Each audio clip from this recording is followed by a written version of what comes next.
This is just a quick tip video. This is not a DIY. I think there's a number of great DIYs for this particular axle. It's a passenger side CV axle on a Camry, a 07 Camry. I'll link those videos in the description.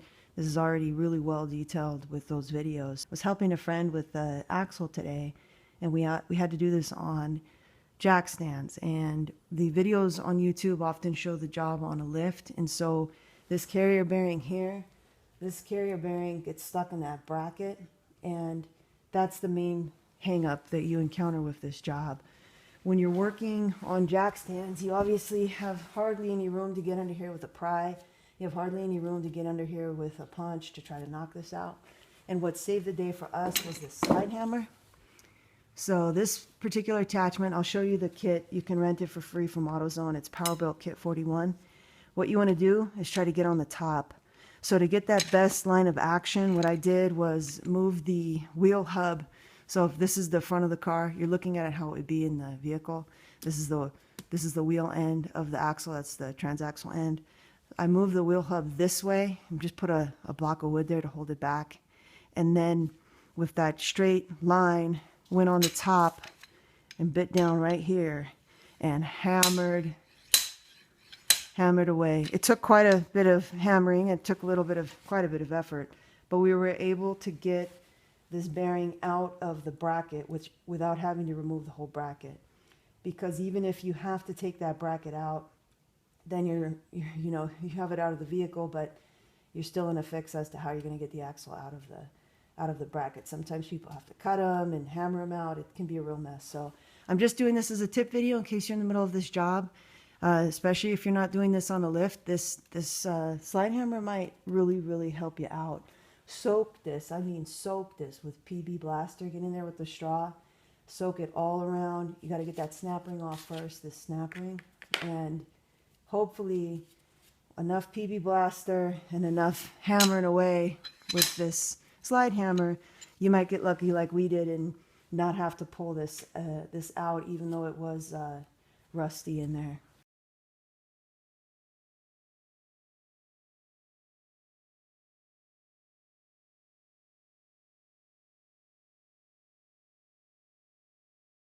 This is what this kit looks like. Comes with all of these pieces. The one that we used was this one up here, and you just screw it onto the end.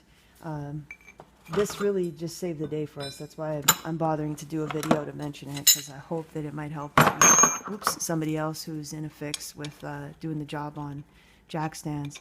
You just screw this on here like this, right? And let's pretend this is where you're trying to bite into. Number one thing with the slide hammers, don't put your fingers here. You're gonna smash them. So keep your fingers back here. But you want to kind of preload it. So let's pretend you're trying to grab it right there where I got it on that line. You can probably see it a little bit better there. You want to kind of pull back a little bit before you even strike, because if you don't, it's going to flop around and all of that. If you have an assistant, if you have somebody to help you, have one person get under the car and kind of hold it in place and make sure, fingers are out of the way, and then the other person be out by the wheel well, hammering away. This saved the day for us, so maybe it'll help you. The last tip I want to mention is with this snap ring, as far as getting this out. If you're trying to access it from the wheel well and it's not crazy rusty, these came correct right here. These are hose pliers. You can see those got the regular little clamp deal. So this is for the clamps on hoses, and this worked really well. You open this up. You can open it up real wide. Let me make sure that's focused. And to get it on that snap ring, it went right into those grooves there.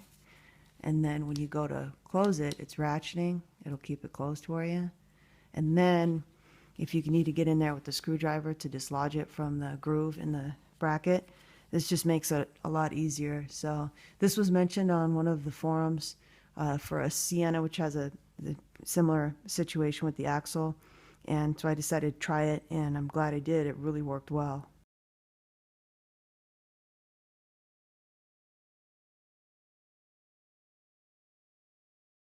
I'll put up a link in the pinned comment for where I got these. They're pretty cheap at Amazon. You get two of them for like 15 bucks, two different styles. But it was really great for that that particular job.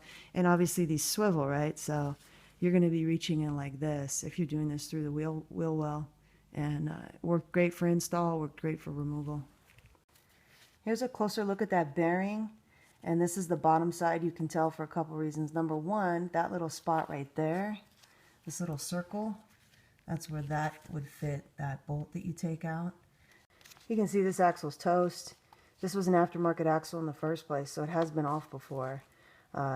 This band failed, and all that grease came out. And then separately, here on the wheel end, that split open. The axle, I don't know what kind of axle this is. This shape's a little different here. Maybe like that might be like a SureTrack or Trackmotive. I'm not sure. We replaced it with a Cardone, which is also sold as Napa's Max drag line. I'll put the part number up.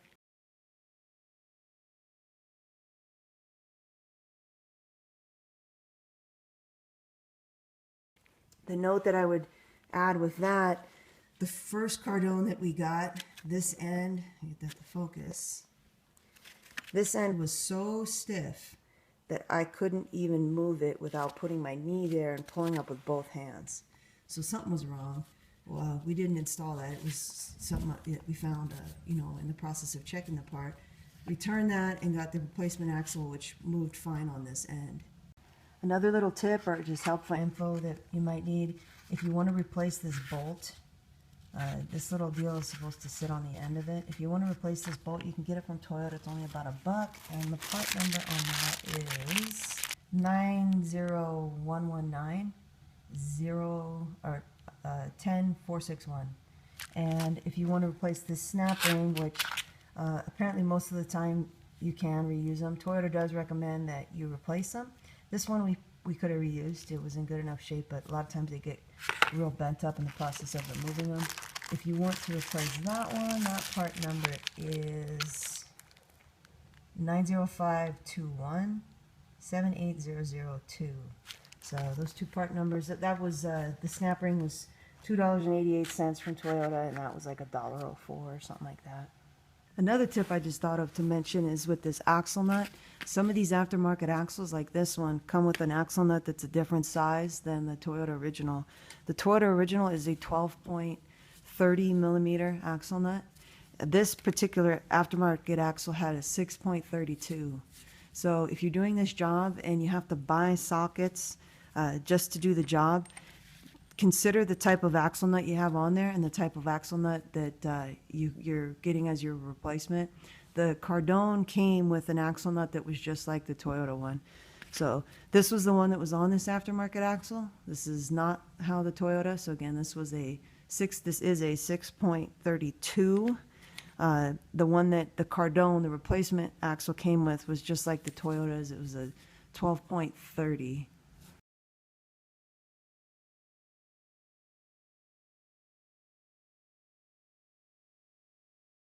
One more tool you might consider renting. I got this at Autozone. This is 27276. This is OEM Tools tie rod end remover.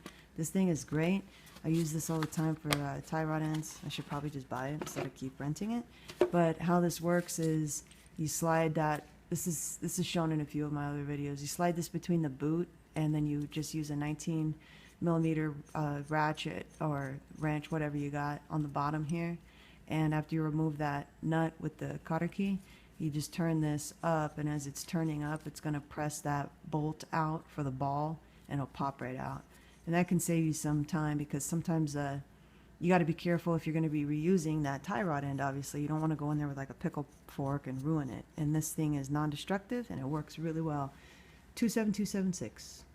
This is just a little tip video, like I mentioned, and check that pinned comment if you're interested in doing this job, because there's already some really great videos online by 1A Auto and by Hardly Moving Productions. Has a great video. So good luck with your Camry CV axle, and good luck with your repair.